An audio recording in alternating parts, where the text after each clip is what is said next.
Victor Hoskins, welcome to Partnering Leadership. So thrilled to have you on. Glad to be here, Mahan. Glad to be here. Now, Victor, all of us are impacted by the place we grow up and the time we grew up. So let me know a tiny bit about whereabouts you grew up and how that impacted who you've become.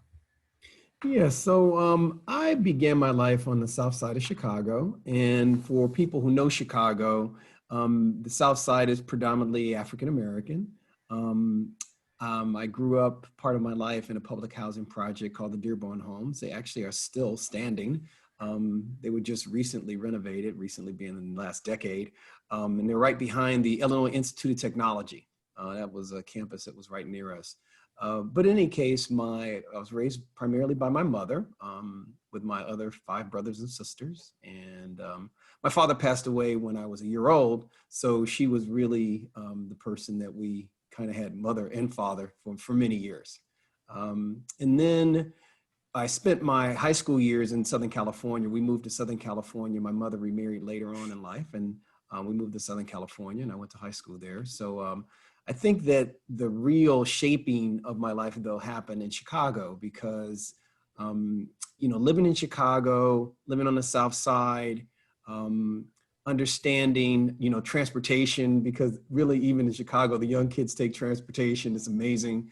Either you're on the L, the Illinois Central, or the bus, so you can get around the city pretty easily. And then in Chicago, there were a lot of free museums. So the Museum of Science and Industry, the Shedd Aquarium, all these, the Museum of Natural History, the Chicago Museum of Art, all of these assets were always available for kids. So I went to them all the time. I spent most of my time in the summer actually in the museums.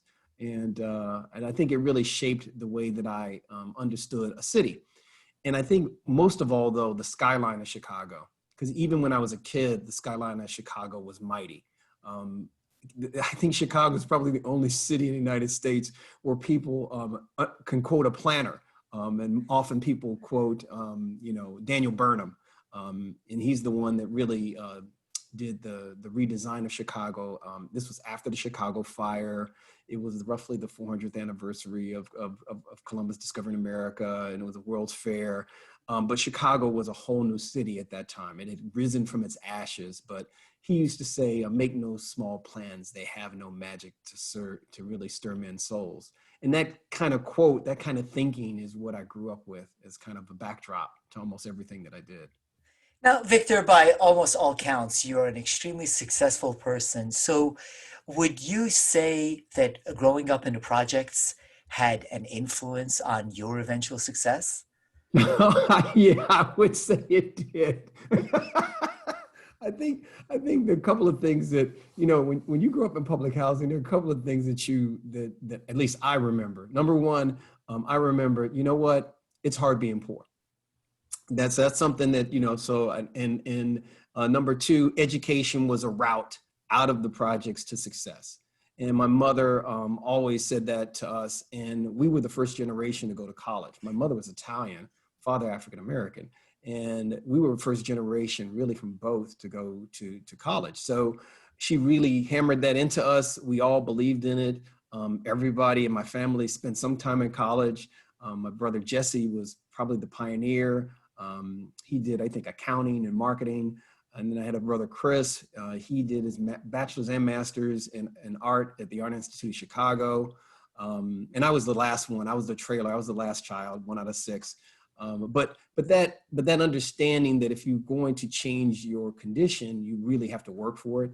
And that work is really what I put into it. And that's what I really learned, is that everybody needs to work. I remember my brother, Jesse, even when I was like 3 or 4 years old, I remember him going to work. As a matter of fact, at IIT, he was a dishwasher at IIT, and he would bring his check home and hand it to my mother. I mean, it was like everybody was on board. My sister was working. I think she was like 13 or 14 years old. But we all worked early. We all worked very hard. I think I had a paper route at age 9. I opened up a paper stand at 10. I started a grocery delivery business while I was running. I did my paper stand on Sundays, and that's freed me up for the week. So I was delivering groceries during the week, and this was all after school. So, really being entrepreneurial, understanding that everybody needs to work, that work is good. Listen, if I wanted to go to the movies, I had to have money. And if I was going to have some money, I needed to work. So I think that understanding that, poverty can happen to anybody, and that there are great people everywhere. There were fantastic people in my public housing project.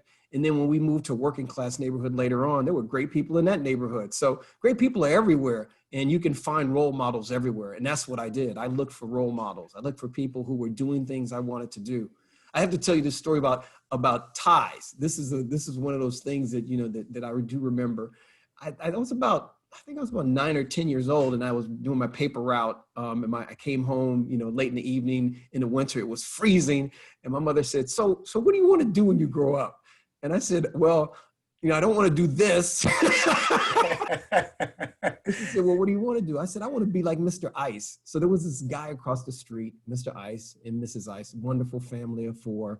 They had 4 kids, and the 2 of them, and they and he would go to work every day with a tie on and with a briefcase. I'd see him walk out of his house, with his tie on and his suit, and he'd hop in his Fury, and he'd drive up in his green Fury to work. And I just thought that was the coolest thing in the world. His wife was really wonderful lady. His kids were really cool. And they always had something interesting that they were doing. So I said, that's what I wanted to be. I want to be like Mr. Ice. And Mr. Ice wore a tie to work. And so for me, the kind of summary of Mr. Ice was, I wanted to wear a tie. So I wanted to wear a tie to work. So when these kids stopped wearing ties to work, it kind of freaked me out, because it was just the opposite of what I thought success was. That's wonderful visualization, though. You knew from the beginning where you wanted to be, how you wanted to work. Now, Victor, how does a kid growing up in the south side of Chicago in the projects and then through LA end up at Dartmouth? Well, I was very fortunate in that when my mother remarried, my stepfather wanted to move to Southern California. And moving to Southern California actually was a great opportunity for me, because instead of living in the inner city of Chicago, I was all of a sudden in the suburbs. Almost everything is a suburb of Chicago, in Los Angeles. I mean, it's just one big, massive, the county is 4,200 square miles. The city is 420 square miles. It's just massive. So we were about 20 miles outside of LA in a suburb. And boy, it was really an easy place to live in. I mean, relative to the toughness of a city like Chicago, it was a very kind place to children. It was, easy to, you felt safe all the time. You always were able to get to resources. And the high school I went to was amazing. It was the most fantastic high school that I could imagine going to. And I went there for all 4 years. There was only 2 weeks I didn't go there. 2 weeks I went to Chicago Vocational High School, which was not a very good high school in Chicago. The rest of my high school career I spent at Monrovia High School, which was amazing. And by amazing, I mean that the teachers loved to teach. Most of the kids, not all kids love to learn, but most of the kids love to learn. And I guess I tested well. So when I tested, I did those standardized tests, I came out at the upper end of the statistical curves. And that put me in this gifted group of classes, which meant that I got a lot of attention. These classes were very small. I mean, most of the classes in the high school were probably, 20, 30, 40 kids. Our classes were 10 and 11, 12 at the most. And we really had a lot of resources made available to us. I guess they would be the AP classes today. But in those days, they were mentally gifted minors is what they called us. I don't know where they got that term from, but it was fabulous in that you could do research, and I had the opportunity to research. And strangely enough, I went to summer school every year. Even in the first year of high school, I went to summer school because I love school that much. I just enjoyed it that much. And so I would go to summer school and I would take, math courses and geometry courses and anything that I was interested in accelerating, because I like math and science. And that, I think, discipline also allowed me to really focus on just being prepared for I guess the academic, world. And it just got better because I also stayed out of trouble by playing football. So between football and the academics, all my time was absorbed. And that's really what I focused on. And all of that ended up helping me come out at the top of my class. And I was a scholar athlete. I was very fortunate. I was on 4 championship teams during my time there, which was really fabulous. So you get this winning spirit from the athletics. I started every year. So I was one of the, star athletes, but I was also a star in academics. And those two things really, I guess, were a formula for me for success. And because we were, going to the, suburbs didn't make us rich. I mean, I was getting subsidized lunches. I mean, I ate free lunches for the 4 years I was in high school. I mean, we were still poor, but technically poor. I didn't feel poor. I mean, maybe I didn't live in a great house, but I didn't feel poor. I felt like what I had was a lot of opportunity in front of me, and I just wanted to take advantage of it. And pushing really hard on the academics and understanding that would equate eventually into something good, which my mother always told me, and it did. When I applied to schools, actually schools wrote me to recruit me, and I ended up having a stack of acceptances. I had 11 different universities gave me admission with full scholarships, from UC Berkeley to Georgia Tech, from Notre Dame to Dartmouth. And I had this list in front of me, and I was trying to figure out where to go to school. I mean, look, if you were going to go to school and it was going to be a free ride, you really wanted to pick the right place. And I had a teacher that was pushing me to go to Pomona College in Claremont. It's one of the Claremont colleges. They call it the Ivy League of the West. And I was really seriously thinking about going there. But it was kind of close to home. It was like, 35 miles from my house, and that seemed too close to me. So I was thinking, landing in UC Berkeley, but I called my brother up before I made a decision. And my brother, Jesse, he's probably the most knowledgeable in my family about success. He was always successful. And he said, Victor, read the list to me. So I started going through the list. I think the 3rd or 4th school I said is Dartmouth. He said, you can stop right there, forget the rest, go there. And I go, wait a minute. I said, do you know where this place is? And he said, yeah, I do know where it is. I said, it's in the middle of the forest. I said, they just had equal access for women like 2 years ago, dude. I don't know if I want to go to a school like that. He goes, Victor, he said, you go to that school and your life will never be the same. He said, you're not going to school to be comfortable. He said, you're going to school to grow. You're going to school to make a difference. And he said, and the most difference can be made by going to a school like that, so go. He says, it's going to be hard. You're not going to like some of it, but go.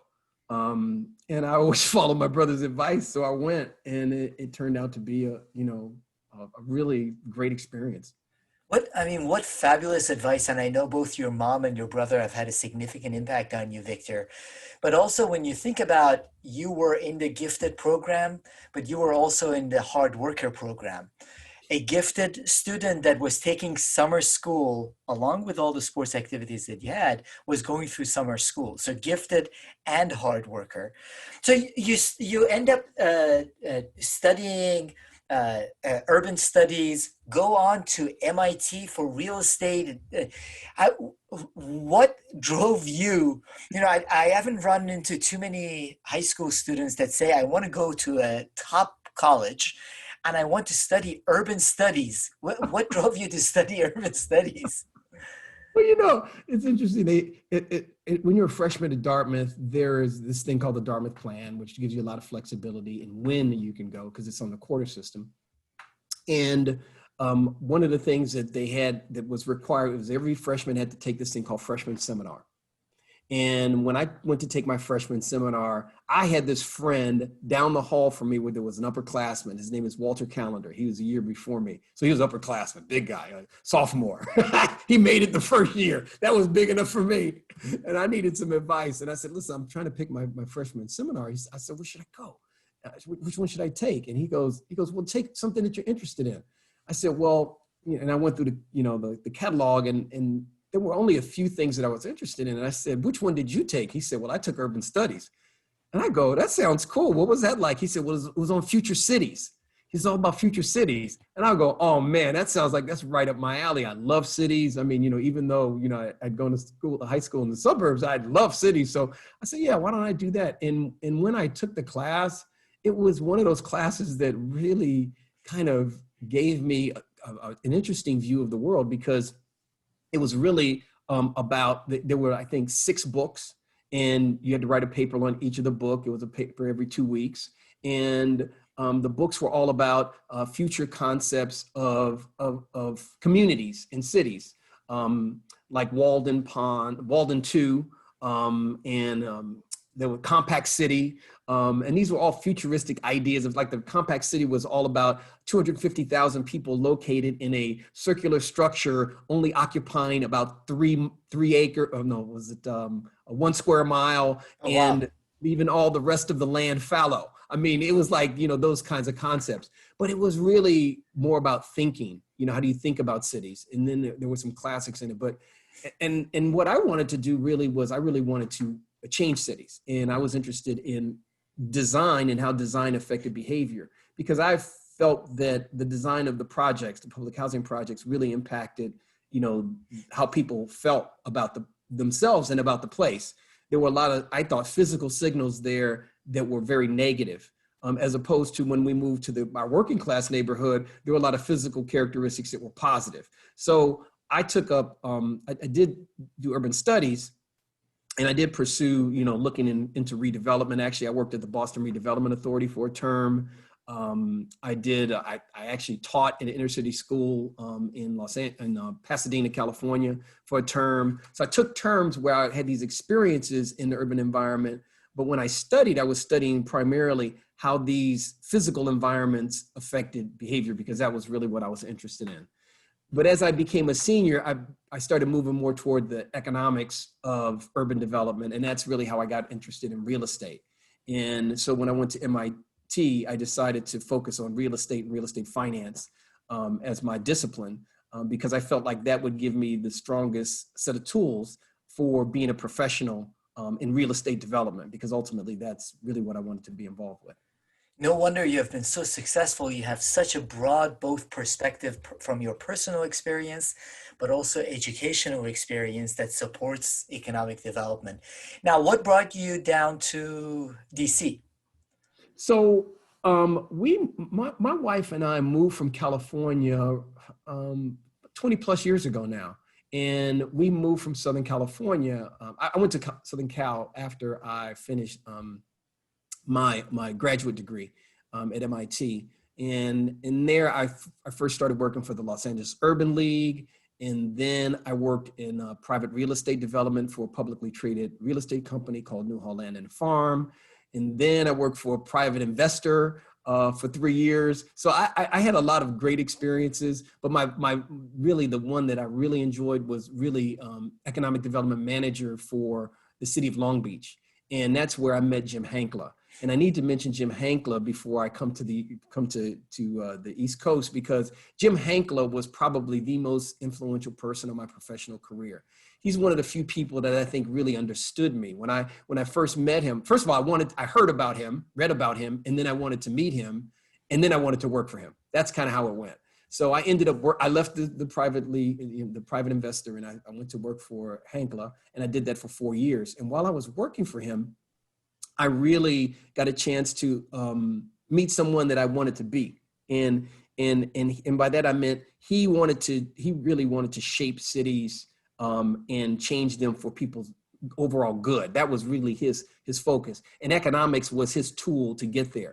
And what he explained to me is something that I didn't even understand about myself. He said, Victor, he said, you think you're motivated by money, but you're not. He said, you're motivated by achievement. And he said, that's what's going to set you apart. And he said, you really have to continually remind yourself that it's not about money. It's about others, and it's about what you achieve on their behalf. It's not your personal achievement. He said, I know this about you. He said, because you didn't never come here from where you were working before. You just stayed there and made a bunch of money. And that's really kind of he kind of helped me realize that there is this thing inside of me. It's not inside of everyone. I mean, some people just want to build a big company and make bunch of money. And I think that's cool too, because then you can be a philanthropist. I mean, oh my God. I mean, I think people like David Rubenstein, amazing. Okay. That dude is like amazing. Talk about my idol. Or Bloomberg. That's even a closer one. I mean, these guys, have gone out and they've just decided, to do things in the public interest, even though they've become wealthy. That wasn't the way I was going to do it. The way I was going to do it is directly. So we moved here because my daughter was about to go to high school, and my daughter was nerdy like my wife and I, and the Los Angeles school system was not kind to nerds. And we felt like we were going to move into a Beverly Hills zip code and get her into Beverly Hills High School, or we were going to move out of Southern California. And we decided to move out of Southern California. And that's how I ended up in Baltimore, where I worked as executive director for the Baltimore Tech Council. It was a Greater Baltimore Committee Tech Council that I ran. Yeah, and then you had experience as deputy mayor in DC, Prince George's County. Yeah. You're one of the unique individuals in this region. For a lot of people that don't understand Washington, DC area, is that there is a real big river between Maryland and Virginia that sort of people don't cross that river if they can avoid it. And then DC is separate from the two of them.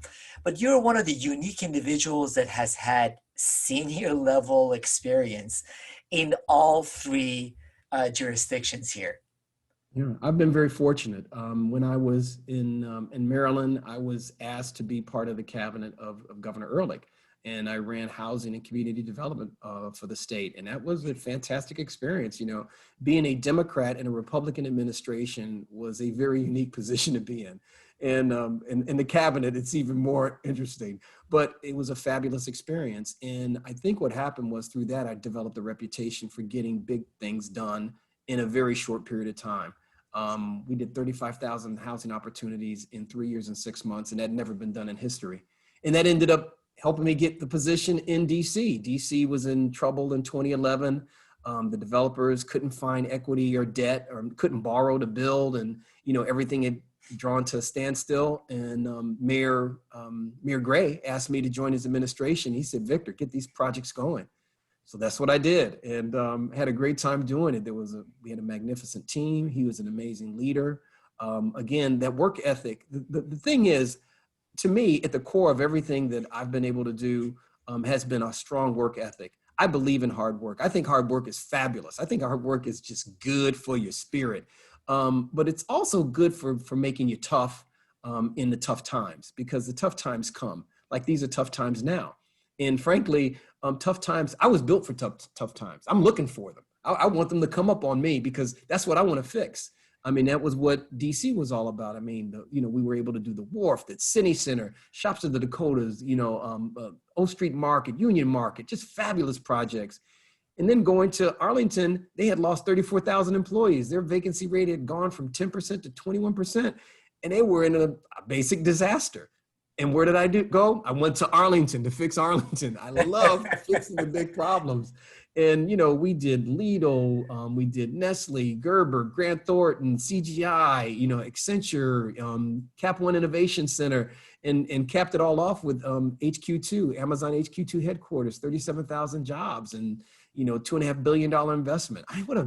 What a great thing to be involved with. And then 2 tech campuses, $1 billion Virginia Tech campus and a $500 million George Mason University tech campus, all at once. I mean, for me, it was fabulous. And I had a great team. Like you said, these things are done by teams. They're not done by individuals. But the leader has to keep the direction straight, has to have the North Star in view all the time, and can't tire, because, it's a long haul. It's a marathon. In the marathon, you can lose sight of the fact that the race is going to end. You can just feel the pain in your bones and in your muscles, and not think about the end. And the leader keeps the end in mind regardless. So I'm very fortunate.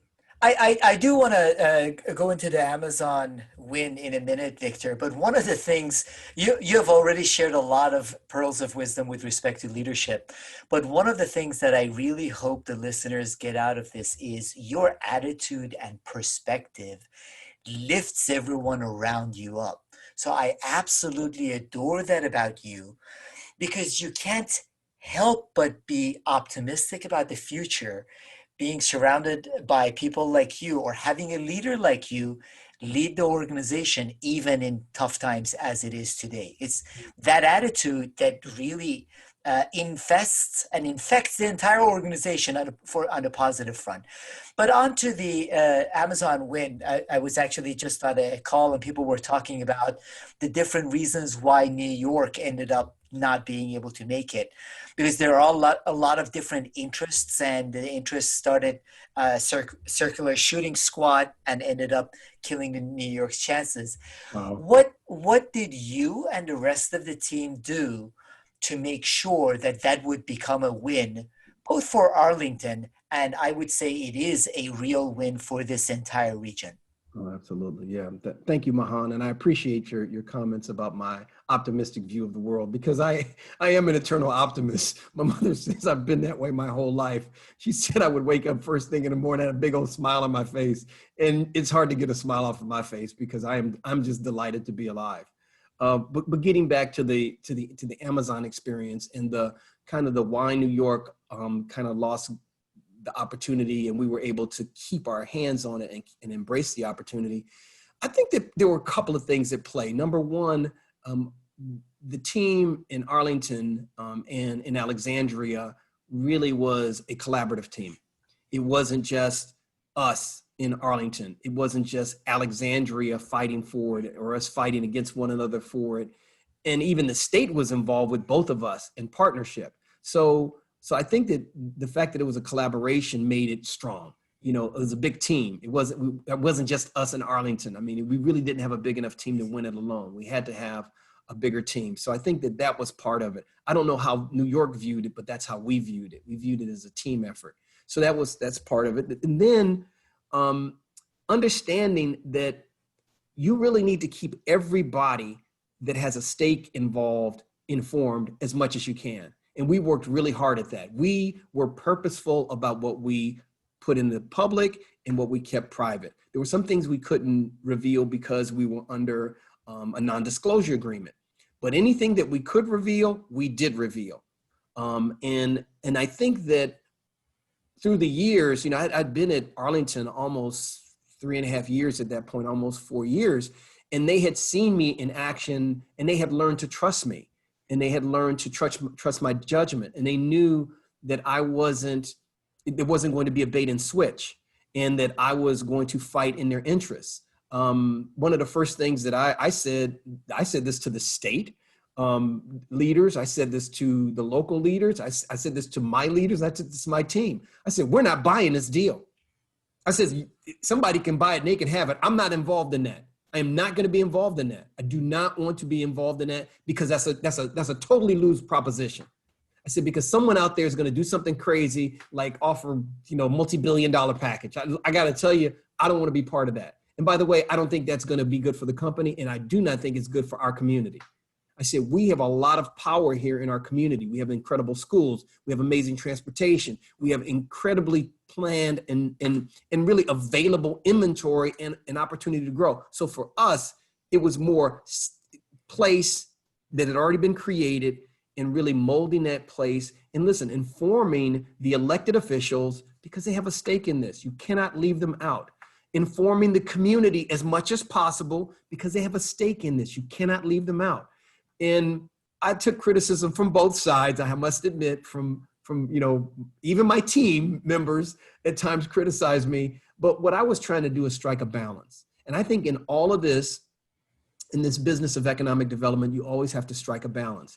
Because as I used to tell everybody, that I tell them two things that they had to remember. Number one, steady wins the race. Steady wins the race. Speculation leads to poverty. Steady wins the race. Speculation leads to poverty. So that's one thing I would tell them. And the second thing I would tell them was this. We cannot win alone. We have to win in partnership. If we win alone and it's all to our credit, what have we done? We've done something for ourselves. But when we win it together, we win it as a team, we win it as a collaborative, we've done it for the community. And I was serious when I said, and I actually said this in a meeting, my team almost I think they're ready to grab my mouth. I said, look, and I told this to Amazon, the Amazon negotiators. I said, look, if your deal has to go to Alexandria, I'm fine with that. I said, let it go to Alexandria. I can live with that. I said, that's fine with me. And then Stephanie Landrum from Alexandria said this, and if it goes to Arlington, I'm good with that. And they looked at each other. I know they were like, these people crazy. No, we were both very serious because this is what we knew. The opportunity was so big that it really didn't matter where it landed. 37,500 employees. I mean, actually at that time it was 50,000 that we were looking at because remember they cut it in half. Yes. So it was 50,000, but you're looking at numbers like that, 4 million square feet. Look, you cannot lose. You could be within 30 miles of the place and you were going to win something. So that was the attitude that we took in, and that we felt like it, both of us, and I think our teams felt this way, that it was more important for the region to win this thing than for any individual jurisdiction to win. And when it all turned out, that we won, we felt blessed. Alexandria, we helped them. We fought for their Virginia Tech campus. And then we ended up getting, a $500 million George Mason University campus. So everybody won. And by the way, the region's winning now. I mean, tomorrow Amazon is going to be launching 1,000 recruiters, and 20,000, coaching sessions. I mean, we all win. We all win. It is absolutely a big win for the entire region, Victor. And the way you and the other key people led in the process made sure that we all became winners rather than becoming losers. Now, you have all these wins in Arlington, lots of them. Amazon was just one of them. You mentioned Nestle, you mentioned some others. And you take on the responsibility at Fairfax. What drew you to that opportunity? So listen, by the way, the first time they came to recruit me, I stepped out of the process. I said, I'm not really that interested. And the reason why is that I really wanted to work on the region.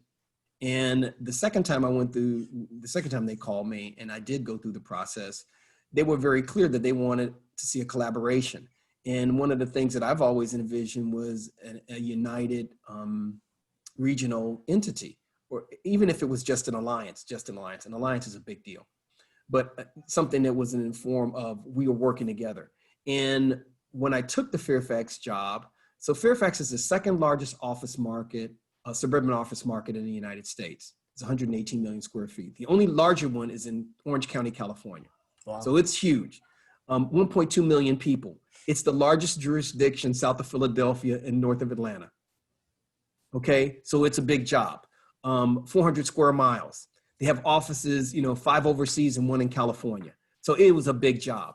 But in that big job was also big influence on the tone within Northern Virginia. And I realized as I was going through the interview process that from that seat, I could help forge an alliance, working with people like Stephanie Landrum from Alexandria, working with people like Christina Wynn, who had left Arlington and gone to Prince William County and had taken over. Working with people like Alex Imes, who was in Arlington County now. Those were allies that I had worked closely with on an Amazon deal. And I said, hey guys, why don't we figure out how to work all together? And everyone said, that sounds like a good idea. Let's try it. So we pulled in all the 10 jurisdictions in Northern Virginia and sat down with Buddy and said, hey, look, this is not going to be perfect. We're not going to try to make it perfect. We're going to just try to make it good. And this is like a month after I was on board, we signed this alliance. And we've done it for a year now, and it has been a spectacular success for all of us. I mean, there's not a person that is in this alliance that is not delighted that they are part of the alliance. It has made a big difference to all of us. And I mean, I could talk about some of the things that we've done, but the bottom line is that alliance, I believe, is the beginning of uniting the entire Washington, D.C. region. Because after we did our alliance, I think 4 or 5 months later, there was all of a sudden an alliance in suburban Maryland led by David Iannucci from Prince George's County, working with Ben Wu and the other guys over, on that side of the river. And now we have the connected DMV, and we're talking about putting together a regional economic development strategy.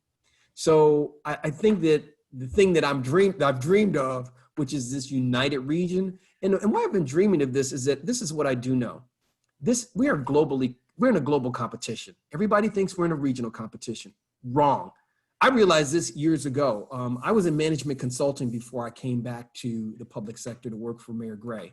And when I took that job in January 2011, the economy was not in great shape. But this is what I did know. I did know that Maryland was not my competition and Northern Virginia wasn't my competition. My competition was Shanghai. My competition was London. My competition was Tel Aviv, Bangalore, Mumbai. You're wrong. You're absolutely wrong if you're in economic development in a place like ours and you think that you're competing against a neighbor. That's just silly. You're never going to win that way. You got to up your game. And if you're going to up your game, you got to have a big team. And what we're doing is we're forming this big team. It's sort of like one of the things that when I played football, one of the things I used to admire about other teams is they were so much larger. Like we had, my senior year, we only had 28 players. And we still won we still dominated our league. We went undefeated. Well, the reason why is because we played together so well. But the thing that I love was when they got an injured player, like one of their linemen got hurt, they had another lineman. And if that lineman got hurt, they had another lineman. They had all these replacements.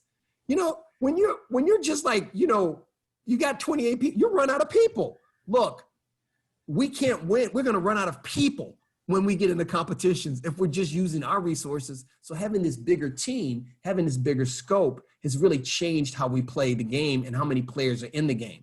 So instead of a 1.2 million population, I talk about a 2 million plus population. Instead of 118 million square feet, I talk about 200 plus million square feet. Instead of just talking about, listen, I'm sorry, Fairfax, as a cool place to go. Look, okay, we have Mosaic, but you know what? Have you ever been to King Street in Alexandria? Oh, that's having a good time. I'm just saying that, you really are able to do more when you're bigger that way.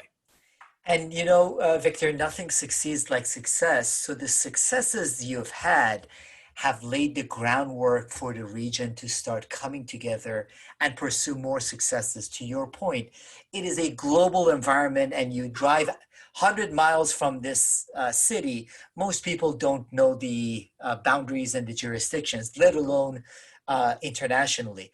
Now, I'm just wondering, though, we've been through for the past 6 months a major shift in at least the way organizations are working right now. What do you foresee with respect to economic development, whether from an office perspective or just in general with respect to the competitiveness of this region?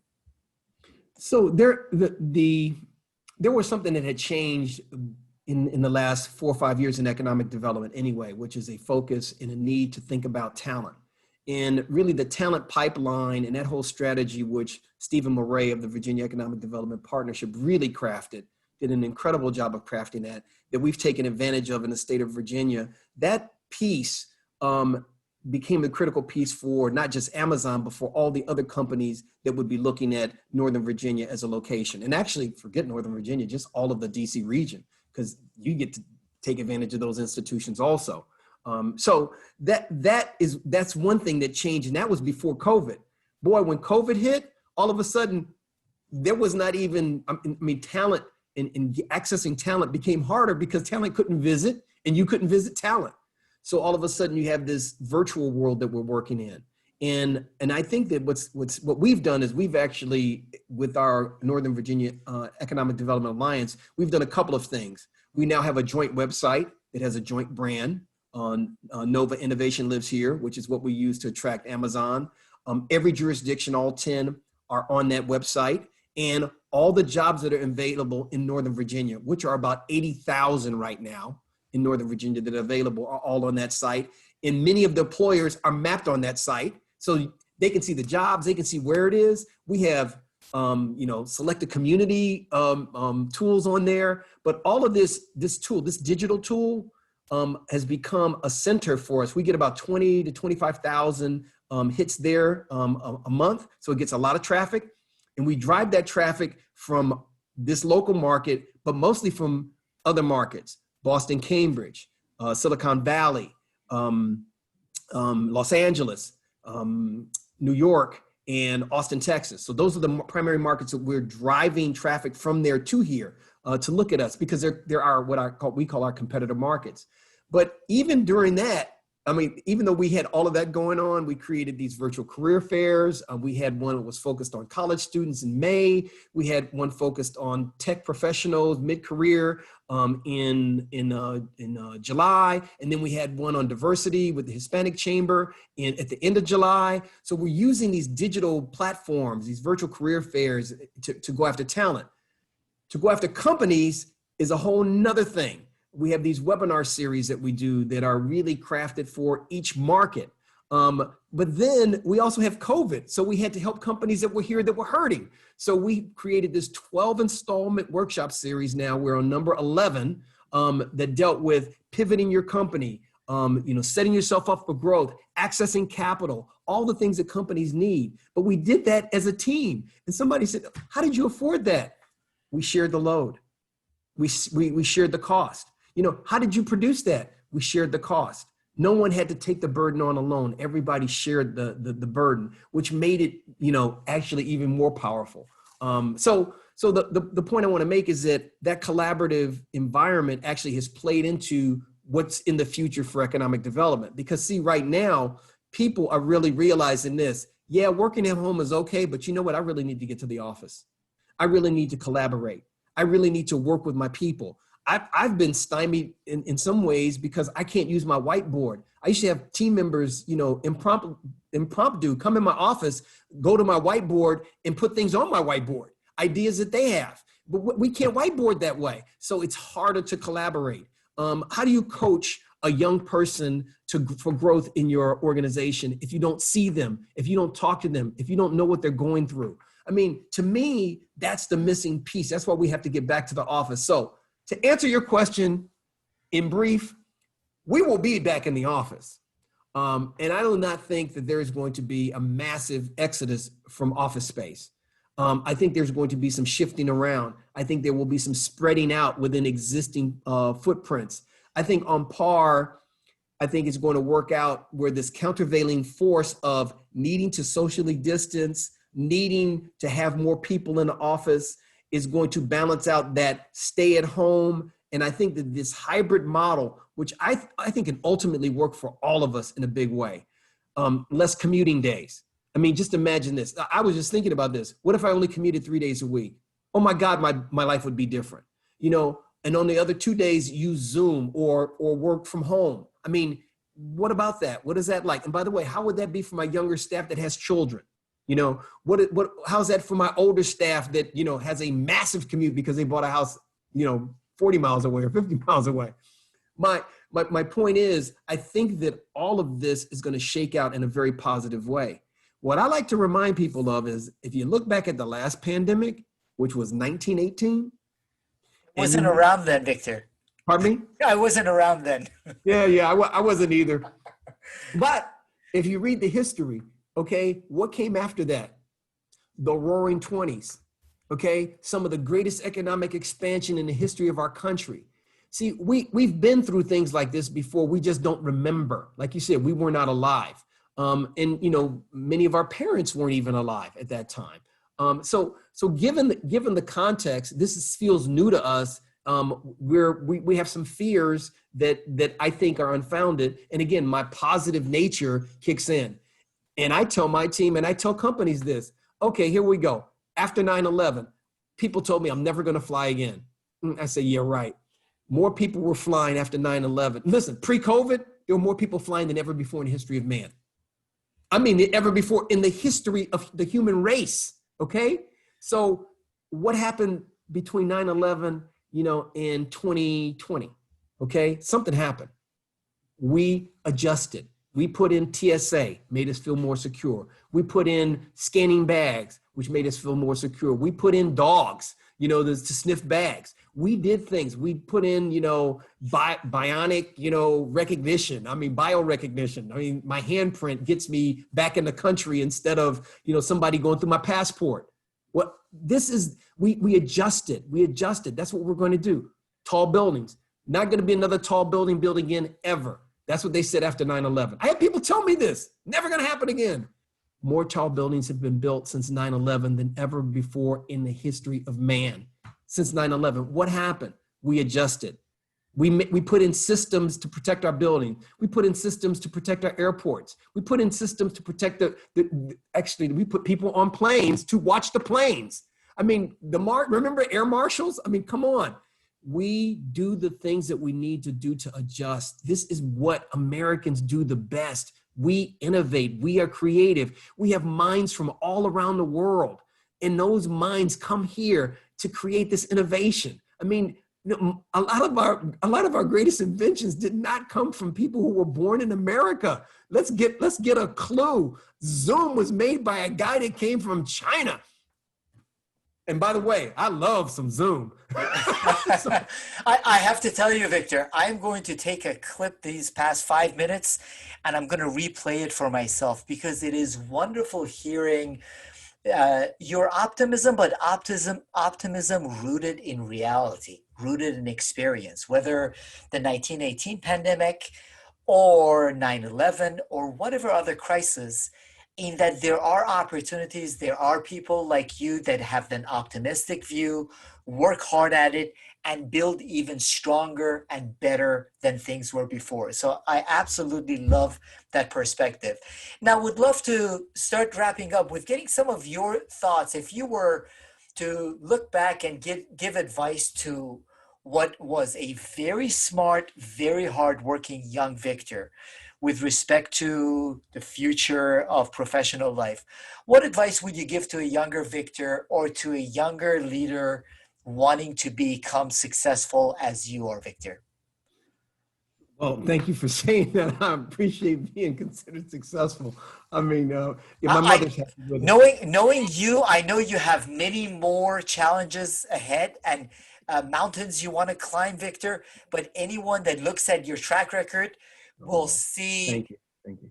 lots and lots of successes. Thank you. So this is the advice that I would give to either a younger me or a person that's interested in pursuing a path like this. One of the things that I would do is I would do a harder evaluation on what graduate school I went to. I loved MIT. I loved course 11, which is the urban studies, is where I did Department of Urban Studies and Planning. I loved it. I loved my coursework. I had a great time. However, I would have done more courses in the Sloan School, the business school, or at HBS, Harvard Business School. I took a course in financing economic development at the Kennedy School, but I think that I would have probably enjoyed more a deeper understanding of business management. And probably the other thing that I would have done is when I went to Wall Street, I probably would tell myself to stay longer. And what I'm saying, I guess, if I'm going to encapsulate what I'm saying is give as much time to the private sector as you give to the public sector if you're going to do the kind of work that I do. Because one of the reasons that I'm able to help companies is that, number one, I listen to them, which I think is the primary thing. But number two, I do understand the problem they're trying to solve. If I can diagram the problem, I can actually help it from my perspective, provide the support that I need to solve it. Like I cannot tell Microsoft how to create a successful software program.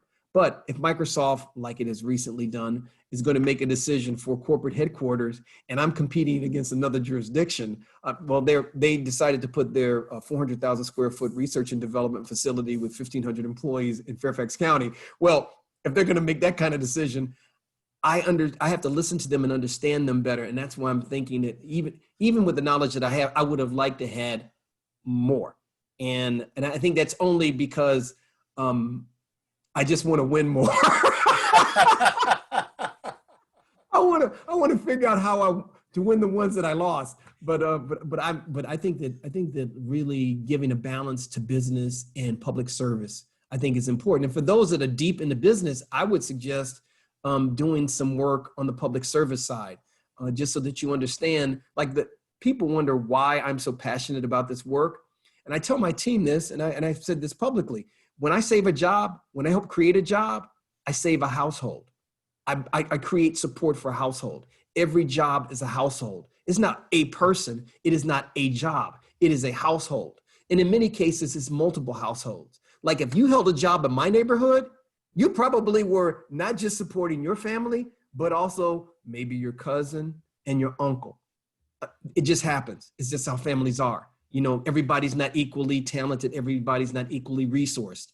And how you use these resources is really important. And these households, man, it makes a difference to these households. And that's what I think of every day. And that's why I approach it with so much passion. Well, Victor Hoskins, I am glad that you are on our team in this region. The purpose-driven leader that you are, and the person that has achieved a lot of success for this entire region. One final question. When people ask you about leadership, Victor, are there any resources, books, anything that you tend to refer people to that you got some of your leadership insights from? Yeah. So there's a book called The 21 Irrefutable Laws of Leadership, and it's written by John Maxwell. And it is one of the best books on leadership that I've ever read. And I think it's one of those books that is a must read. There's a book that I've read over and over again, a classic, Carnegie, and it is Dale Carnegie. It is an amazing book. I don't know, I'm still trying to become the book, How to Make Friends and Influence People. Between those two books, I think that there's so many relationship and value lessons and lessons about leadership, and how to convince them or help somebody understand your perspective as you lead. Because the thing about leaders is that you don't always have the answer, but you know the direction. The thing about leaders is you don't always know the exact solution, but you know the characteristics of that solution. So for you, it's the 80-20 rule. You know, I'm not going to let perfect get in the way of good. I'm not going to sit here and fight for 100% when I got 80% and I know that's pretty good and I know that's right. And I think that's the hardest part about leadership. And I think those books, those two books in particular, help people sort out the issue of not having the exact, precise solution, but knowing the direction. Because life is about North Stars. It's about setting a goal and then pursuing it. And I've been very fortunate that I've had a lot of things that I've tried to do actually come to fruition. And it's always happened through other people and working with other people. So Mahan, thank you so much for really talking to me today. Absolutely. Thank you very much, Victor. I look forward to having many more conversations with you, as I am sure both in Fairfax County and for this entire region, you will continue to achieve more on our behalf and have an impact on the communities that you were talking about. Thank you, Victor Hoskins. You're welcome. Thank you, Mahan. Have a great one.